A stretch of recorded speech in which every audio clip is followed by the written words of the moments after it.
नमस्कार दोस्तों। अभी जैसे आपको पता है कि इलेक्शंस कंप्लीट हो गए विधानसभा के और चुनाव सारा प्रक्रिया कंप्लीट हुआ। तो ऐसे में बात करना आवश्यक है। महाराष्ट्र का चुनाव कैसा रहा, झारखंड का चुनाव कैसा रहा और उत्तर प्रदेश में जो बाई इलेक्शन हुए वो कैसे रहे, इन सब पर आज हम यहाँ पर चर्चा करने वाले हैं। और जो मेन यहाँ पे हमारा प्रक्रिया रहेगा वो ये देखने का है कि आखिर जो चुनाव अभी कंप्लीट हुए, इस चुनाव में कौन जीत सकता है और क्या मुद्दे यहां पर प्रमुखता से सामने हमारे आए। चलिए पहले बात करते हैं उत्तर प्रदेश की, फिर झारखंड चलेंगे और देन हम बात करेंगे महाराष्ट्र की। तो पहले उत्तर प्रदेश उपचुनाव से बात कर लेते हैं कि यहाँ पर क्या आखिरकार नतीजे आए और किस तरीके से यहाँ पर काम हुआ। तो उत्तर प्रदेश का चुनाव अगर आपको ध्यान हो तो उत्तर प्रदेश में 9 सीटों पर उपचुनाव हुए विधानसभा के। एक सीट अभी छूटी है जो कि अयोध्या में आती है, उस सीट पर अभी चुनाव नहीं हुए हैं।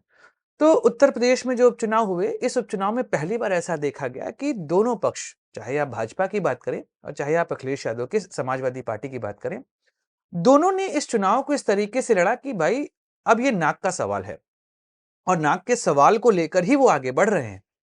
आप यहां पर यह देखेंगे कि जिस तरह से चुनाव लड़ा अखिलेश यादव ने, जिस तरह से चुनाव लड़ा योगी आदित्यनाथ ने, वह साफ दर्शा रहा है कि चुनाव की जो प्रक्रिया है उस प्रक्रिया में उन्होंने अपनी सारी ताकत झोंक दी। अगर चुनाव देखा जाए तो समाजवादी पार्टी का जो चुनावी नारा था वो पीडीए था और इधर आप देखेंगे योगी आदित्यनाथ का, तो वो बटेंगे तो कटेंगे को लेकर आगे बढ़ रहे थे। देखिए हरियाणा चुनाव में तो ये मुद्दा बहुत सफल रहा इनके लिए। वहां पर योगी आदित्यनाथ ने जिस तरीके से इस नारे को उठाया, उस नारे का रिजल्ट हमको वहां पर देखने को मिला कि हरियाणा में बीजेपी के लिए माहौल बन गया था। लेकिन इसकी जो रियल टेस्टिंग है वो उत्तर प्रदेश थी, क्योंकि उत्तर प्रदेश के चुनाव में बटेंगे तो कटेंगे का जो नैरेटिव है उसको सेट करना था योगी आदित्यनाथ को। अगर अभी हम वर्तमान समय में बात करें तो 9 सीटों पर जो नतीजे आ सकते हैं, तो उम्मीद जताई जा रही है कि 5 सीटों पर एनडीए गुट आगे रहेगा और 4 सीट पर समाजवादी पार्टी आगे रहेगी, क्योंकि यहां पर इंडिया गठबंधन की ओर से समाजवादी पार्टी अकेले लड़ रही थी। लेकिन इस चुनाव में एक चीज जो सामने आई वह थी इंडिया गठबंधन के बीच में जो एकता का अभाव दिखाई दिया। क्योंकि जिस तरह से यहां पर चुनाव चल रहे थे, उस चुनाव का रिजल्ट यह आ रहा है कि इंडिया गठबंधन एक साथ नहीं है। उनके बीच में एकता का अभाव हमें साफ दिखाई दे रहा कि अगर समाजवादी पार्टी ने बिल्कुल यहां पर कांग्रेस को साइडलाइन किया, तो कांग्रेस भी समाजवादी पार्टी के लिए अपना प्रचार करने नहीं है, किसी भी सीट पर राहुल गांधी नहीं पहुंचे। और यह साफ दर्शा रहा है कि चुनाव को लेकर इन दोनों गठबंधन के बीच में सामंजस्य नहीं बना है। और 2027 का जो चुनाव रहा, जो होने वाला है विधानसभा का, उस चुनाव को लेकर अभी भी दोनों जो पार्टियां हैं वह गठबंधन को साथ लेकर चलने को राजी नहीं है। देखिए अगर आप लोकसभा चुनाव को देखेंगे तो वहां पर 37 सीटें समाजवादी पार्टी को मिली, जो कि उनकी उम्मीदों से बहुत ज्यादा रही। और मैं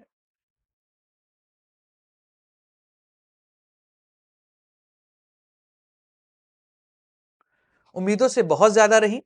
और वहीं पर कांग्रेस की अगर हम बात करें तो कांग्रेस के साथ भी सेम चीज रही कि उनको 6 सीट मिल गई। 2 सीटों की उम्मीद थी लेकिन 6 सीटें उनको वहां पे मिली। और पीडीए का नारा जो अखिलेश यादव ने दिया था चुनाव के दौरान वो काफी सक्सेसफुल रहा। और बीजेपी के अंदर खाने में जो बगावत चल रही थी, उप मुख्यमंत्री और मुख्यमंत्री के बीच में जो समस्याएं चल रही थी, उन समस्याओं का रिजल्ट ऐसा रहा कि भाजपा दूसरे नंबर पे आ गई और वो उनकी बहुत बड़ी हार थी। राम मंदिर मुद्दा एक तरीके से यहां पर अपने कंक्लूजन पे पहुंच चुका था। उसके बाद भी सरकार नहीं, यहां पर अपने आप को अधिक सीटें नहीं जिता पाई। उम्मीद हर कोई 70 प्लस की कर रहा था और 30-32 सीटें उनके हाथ में आई। तो ऐसे में पीडीए का नारा सक्सेसफुल रहा। लेकिन अब इस चुनाव को नाक की लड़ाई बना लिया गया था। योगी आदित्यनाथ का रसूख जो घट रहा था, उस रसूख को वापस लेके आने की पूरी बात थी।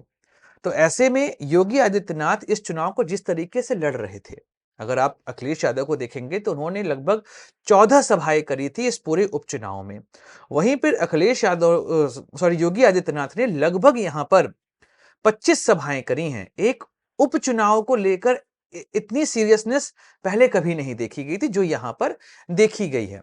अब उस तरीके से आप समझ पाएंगे कि उत्तर प्रदेश का चुनाव 2027 के चुनाव को ध्यान में रखकर लड़ा जा रहा है।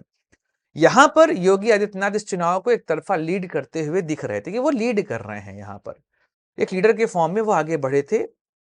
बाद के दौर पे कई सारे और मंत्री भी इसमें शामिल हुए, पर यह चुनाव पूरे तरीके से योगी आदित्यनाथ का अपना चुनाव था। इधर हम अखिलेश यादव की बात करें तो उन्होंने भी इस चुनाव को नाक की लड़ाई बना लिया था। उनको यह अंदाजा है कि अगर इस चुनाव को वो नहीं जीत पाएंगे तो जो पीडीए का नैरेटिव उन्होंने यहां पर उठाया है वह नैरेटिव खत्म हो सकता है, क्योंकि पिछड़ा, दलित और अल्पसंख्यक का जो गठजोड़ यहां पर बनाया अखिलेश यादव ने, उसने उनको चुनाव जिताया है लोकसभा का। और 2027 में होने वाले विधानसभा चुनाव का माहौल तभी सेट होगा जब योगी आदित्यनाथ को हराकर अखिलेश यादव इस चुनाव में सर्वे सर्वा बन पाएंगे। अदरवाइज तो कोई संभावना यहां पर दिखाई नहीं दे रही है।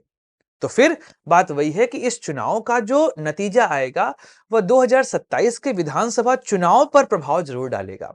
अगर योगी आदित्यनाथ इस चुनाव को जीतते हैं, जो कि लग रहा है कि वह 5 सीटें यहां पर जीत जाएंगे, तो ऐसे में उनके लिए चीजें आसान रहेंगी। अदरवाइज अखिलेश यादव इस चुनाव को बहुत अच्छे तरीके से लड़े हैं। अगर वह जीतते हैं तो 27 में उनका पलड़ा यहां पर भारी दिखाई दे रहा है। आज के चुनाव में यूपी से कई सारी ऐसी खबरें भी आई जहां पर पुलिस प्रशासन ने एक तरीके से मदद की, जो कि वर्तमान सरकार है। तो अखिलेश यादव ने कई सारे ट्वीट किए, कई सारे वीडियो शेयर किए। उसके बाद यह तो समझ में आया, क्योंकि इलेक्शन कमीशन ने 7 पुलिस वालों को सस्पेंड कर दिया। फिर कई जगहों से ऐसी भी खबरें आई, खासकर जो मुस्लिम बाहुल इलाके थे वहां से खबरें आई कि वहां पर वोट देने को लेकर दिक्कतें आई हैं। इस बात को अखिलेश यादव ने उठाया है प्रमुखता से। तो कई सारे सवाल भी उठ रहे हैं चुनाव आयोग के ऊपर, क्योंकि पुलिस वालों का सस्पेंड होना यह भी एक यहां पर मुद्दा बनेगा। तो इस उपचुनाव को लेकर दोनों पार्टियां इसको नाक की लड़ाई बना चुकी हैं। यह बात यहां पर समझ में आ रही है। अब चलते हैं महाराष्ट्र की ओर। वहां पर जो एग्जिट पोल यहां पर सामने आ रहे हैं, इसके नतीजे यह बता रहे हैं, एग्जिट पोल नतीजे यह बता रहे हैं, अनुमान लगा रहे हैं कि महायुति की सरकार बन सकती है। और महाविकास अघाड़ी जो आगे दिख रही थी, पर वह उस चुनाव में अब आगे नहीं रह गई है। मुकाबला कांटे से ज्यादा टिल्ट हो गया है टुवर्ड्स द महायुति। देखिए, अगर आप महाराष्ट्र में देखेंगे तो कुछ मुद्दे यहां पर प्रमुख थे। पहला तो किसानों का मुद्दा था, जहां पर कपास उत्पादन को लेकर और सोयाबीन उत्पादन को लेकर बवाल थे, और ऐसे में सोयाबीन पे दी जाने वाली एमएसपी इसका प्रमुख मुद्दा था। और इस मुद्दे को लेकर विदर्भ का जो क्षेत्र है वहां पर कांग्रेस ने इसको प्रमुखता से उठाया और प्रॉमिस कर दिया कि भाई हम 5,000 जो है वो एमएसपी का प्राइस रखेंगे। देखिए, प्रैक्टिकली यह पॉसिबल नहीं है, फिर भी उन्होंने रखा है। बाकी देखते हैं वो इस चीज को कैसे आगे बढ़ाते हैं। तो अगर हम महाराष्ट्र को देखें तो महाराष्ट्र में 6 क्षेत्र हैं। इन क्षेत्रों को अगर हम समझें तो किस तरीके से मुकाबला यहां पर चल रहा है उसको वो हमारे समझ में आ जाएगा।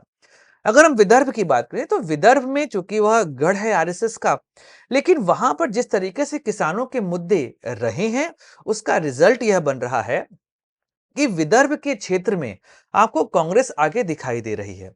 देखिए, आरएसएस के अगले साल 100 वर्ष पूरे होने वाले हैं। ऐसे में वह यह नहीं चाहेगी कि सरकार बीजेपी की ना रहे। अदरवाइज तो वही हाल होगा ना कि भाई साहब, आपने पूरा खाना पकाया, सब कुछ किया, अंत में उसमें कंकड़ पड़ गया। तो वही हाल यहां पर हो सकता है। तो प्रयास है आरएसएस का कि वह सरकार बनवा दे महायुति की, और इसके लिए उन्होंने बहुत सारी, अगर कहें छोटे छोटे लेवल पर सभाएं करी हैं। माना जा रहा है कि लगभग 60,000 सभाएं आरएसएस ने करी हैं। बीजेपी ने यहां पर माइक्रो मैनेजमेंट किया है कि खासकर जो दिव्यांग जन थे और जो 80 साल के ऊपर के बुजुर्ग हैं, उसको, उन सब लोगों को उन्होंने चुनाव बूथ तक पहुंचाया है। और अगर आप नोटिस करेंगे कि ऐसे लोगों को अगर आप बूथ तक पहुंचाते हैं तो रास्ते भर में इतना आप बातचीत कर लेते हैं कि वोट आपके पक्ष में गिर जाते हैं। तो यह चीज यहां पर की गई है।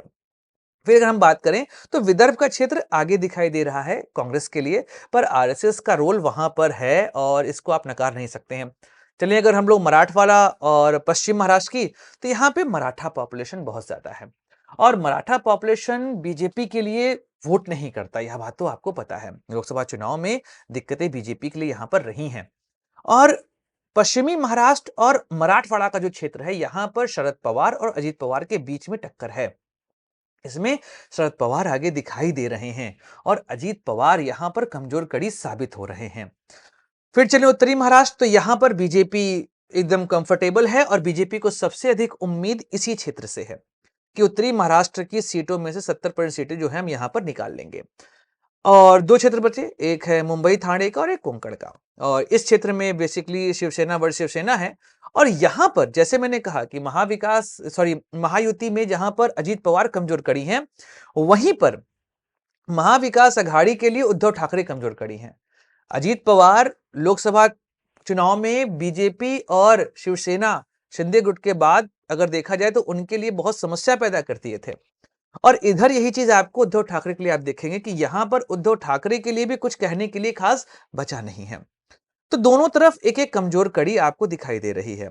अगर हम देखें तो महाराष्ट्र के चुनाव में एक बात समझ में आ रही है कि जो सबसे बड़ी बड़ी पार्टी यहां पर बन के उभरने वाली है, वह पार्टी बन के उभरेगी बीजेपी। हो सकता है वह 80 से 90 सीटें यहां पर निकाल ले। बीजेपी का अपना असेसमेंट तो लगभग 100 सीटों का है कि हम 100 के आसपास अपनी सीटें लेकर आएंगे, लेकिन जो लॉजिकल है वो यहां पर यह समझ में आ रहा है कि 90 के आसपास सीटें जो है वो बीजेपी निकाल सकती है विधानसभा की। वहीं पर अगर हम शिवसेना शिंदे और एनसीपी अजीत पवार को देखें तो ये कंफर्टेबल मेजॉरिटी तक पहुंचते दिखाई दे रहे हैं। 140 से 150 के बीच में इनकी सीटें आ सकती हैं। सेकंड बड़ी पार्टी के बीच में टक्कर है एनसीपी शरद पवार और कांग्रेस के बीच में। दोनों जो हैं वो 50 से 60 के बीचों में सीट ला सकते हैं। तो ऐसे में इसके पास भी दिक्कत यहां पर है, कमजोर कड़ी इनके लिए बन के उभरे हैं उद्धव ठाकरे। वह अपनी आसपास की सीटें जो उनको दी गई हैं वह उसमें जीत पाते हैं कि नहीं, इस पे कहना थोड़ा संशय है। लेकिन यहां पर जो चुनाव में पोलराइजेशन हमको दिखाई दिया, पहला तो पोलराइजेशन धार्मिक आधार पे जो हुआ वो यहां पर दिख रहा था। धार्मिक आधार पर पोलराइजेशन साफ हुआ है और बटेंगे तो कटेंगे का जो नारा है वह धार्मिक से ज्यादा मराठा और ओबीसी के बीच में हमको दिखाई दे रहा है।